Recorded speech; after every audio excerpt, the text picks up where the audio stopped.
What's up, everybody? This is Glena Bagby, your Galveston County Realtor, and today I'm going to talk to you about not regretting your house buying decision and making sure that you do not end up house poor. If you're worried about becoming house poor or you feel like you regret your decision in buying a home, make sure you watch this video so that you can stay informed of the best decisions and tips and techniques that you can take into consideration so you don't become a victim of being house poor.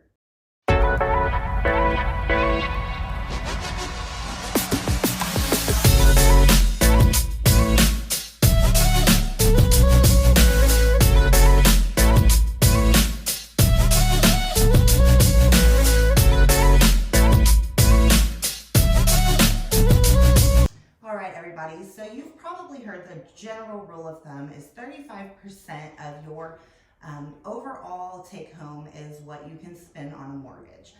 Most of the time, lenders look at 40%. So they allow you to have 40% debt to ratio income. Okay, so if you make $100,000 a year, and let's just say that the lender is looking at 40% debt to income ratio, so that would be about $40,000. If you were to divide that over the 12 months in the year, that's going to give you about a $3,333 mortgage spending allowance, right? So that's about what you're going to be approved for to go buy a home. So let's say you find a perfect $400,000 home that you pick out and you buy, and the payment for that breaks down to about $3,300 a month. You barely got approved for it, but you're super excited because you did get approved for that mortgage. But let's just take a look at something. So if you make $100,000 a year, what do you actually bring home out of that $100,000 a year? So if you break that down and you tax everything out, your net pay is most likely going to look around $6,200 a month. So if you're then paying $3,300 into your mortgage, that is a whopping 53% of your take-home pay that you're spending on your mortgage. That is a lot. That's definitely way higher than what we recommend at the 35%. So that's going to get you to where you can be leading in that direction of becoming what they call house poor. Another thing that you really need to take into consideration so that you don't become a victim of being house poor is looking at your dream home versus the home you can afford. So here's the advice that I give to everybody. Make sure you always start with the home that you can afford. The home that you can afford is going to be comfortable. It's going to allow you to live and do the things that you still need to do and meet the goals that you need to meet. However, it's going to allow you to save, and what you can do is possibly refinance your mortgage in a few years after making your payments. Maybe you can even go from a 30-year mortgage down to a 15-year mortgage.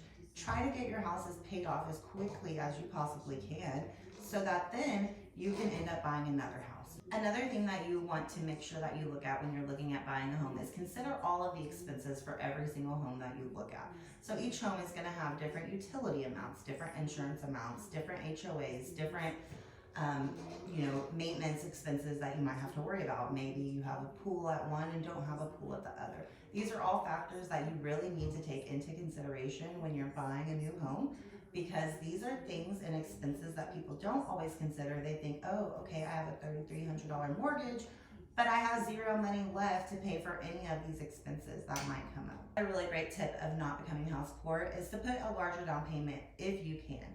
If you can put a larger down payment, then your monthly payment's obviously going to be a little bit lower.